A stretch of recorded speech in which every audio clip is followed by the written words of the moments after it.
നമസ്കാരം. അല്ലേലും പണ്ടേ അങ്ങനെ തന്നെയാണ്. അതായത് നേതൃത്വം നൽകിയവരൊക്കെ അണിയറയിൽ നിൽക്കും, പാവം പ്രവർത്തകരെ മുന്നിലിട്ട് പോലീസിന്റെ കയ്യിൽ കൊടുക്കും. ഇത് പണ്ടേയുള്ള കഥകളാണ്. പക്ഷെ കേരള പോലീസിനോട് ഒരു ഉപദേശമുണ്ട്, അല്ലെങ്കിൽ ഒരു അപേക്ഷയുണ്ട്. നിങ്ങളുടെ കൂട്ടത്തിൽ ചിലപ്പോൾ ശബരിമല സ്ത്രീ പ്രവേശന വിധിയെ അനുകൂലിക്കാത്തവരുണ്ടാകാം. അത് ചിലപ്പോൾ നിങ്ങളുടെ വ്യക്തിപരമായിട്ടുള്ള അഭിപ്രായമായി കണ്ടേക്കാം. പക്ഷേ ആ അഭിപ്രായത്തെ മുന്നിൽ നിർത്തി നേതൃത്വത്തെ കണ്ടില്ല എന്ന് നടിക്കുന്നതിന് പിന്നിലെ രഹസ്യ നീക്കത്തെ ചോദ്യം ചെയ്യാതിരിക്കാനും വയ്യ.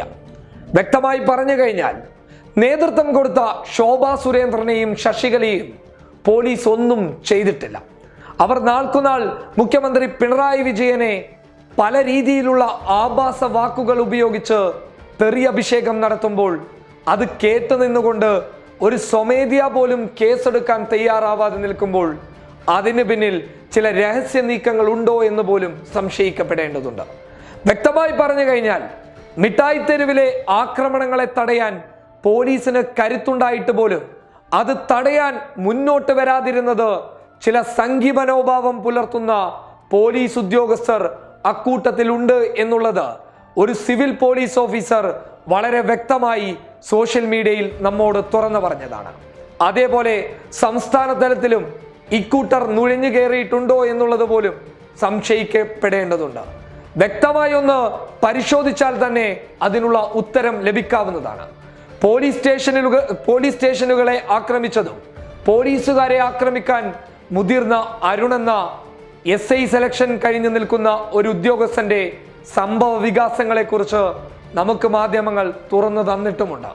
വ്യക്തമായി പറഞ്ഞു കഴിഞ്ഞാൽ ഒരന്വേഷണം നേതൃത്വ നിരയിലേക്ക് കൊണ്ടുപോകാതെ, അവരെ നിയമത്തിന് മുന്നിൽ കൊണ്ടുവരാതെ, ആക്രമണം നടത്തിയ പ്രവർത്തകരെ വേട്ടയാടി അതിൽ തൃപ്തികരമായ ഒരു അന്വേഷണം നടത്തി എന്നുള്ള ഒരു വിചാരവുമായി മുന്നോട്ട് പോകുന്നുണ്ടെങ്കിൽ ഒരിക്കലും അതിൽ തൃപ്തികരമായ ഒരു റിപ്പോർട്ടുകൾ നൽകാൻ ഞങ്ങൾ മാധ്യമങ്ങൾ തയ്യാറാവില്ല.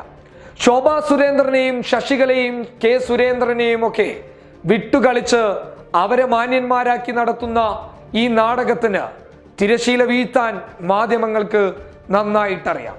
പലയിടങ്ങളിലും ആക്രമണങ്ങൾക്ക് ആഹ്വാനം നടത്തിയ ശശികലയും ശോഭാ സുരേന്ദ്രനും ഞെളിഞ്ഞു നടക്കുന്നതിന് പിന്നിൽ പോലീസിന്റെ വീഴ്ച എന്ന് തന്നെ എടുത്തു പറയേണ്ടതുണ്ട്. ആക്രമണങ്ങളെ തടയാനുള്ള എല്ലാവിധ ശക്തിയും കേരള പോലീസിനുണ്ട്.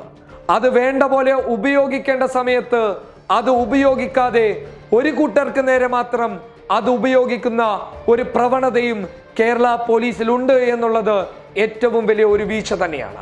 പക്ഷേ അതേ പോലീസിനകത്ത് നല്ലവരായിട്ടുള്ള യഥാർത്ഥ നിയമവ്യവസ്ഥകൾക്കനുസരിച്ച് നടപടികളുമായി മുന്നോട്ട് പോകുന്നവരുമുണ്ടെങ്കിലും ശശികലയെയും ശോഭാ സുരേന്ദ്രനെയും K സുരേന്ദ്രനെയും ഒക്കെ വെറുതെ വിട്ട് പ്രവർത്തകരെ മാത്രം അറസ്റ്റ് ചെയ്യുന്ന ഈ തീരുമാനത്തോട് വിയോജിപ്പ് രേഖപ്പെടുത്തുന്നു.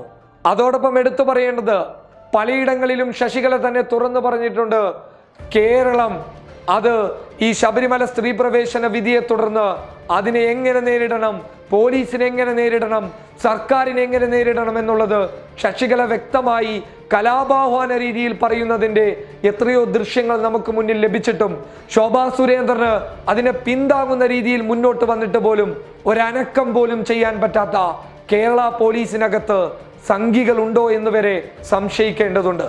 വ്യക്തമായ നിയമ നടപടിയുമായി പോലീസ് മുന്നോട്ട് പോകുമെന്നുള്ള പിണറായി വിജയന്റെ മുന്നറിയിപ്പാണ് കേരള ജനതയ്ക്ക് ഏക ആശ്വാസമായി ഇപ്പോൾ നിലനിൽക്കുന്നുള്ളത്. എന്നാൽ പോലും ശശികലയെയും ശോഭാ സുരേന്ദ്രനെയും വിട്ടുകൊണ്ട് പ്രവർത്തകരെ വേട്ടയാടുന്ന ഈ പോലീസ് നടപടിയിൽ തൃപ്തികരമല്ല എന്നുകൂടി അറിയിച്ചുകൊള്ളുന്നു. News desk public Kerala.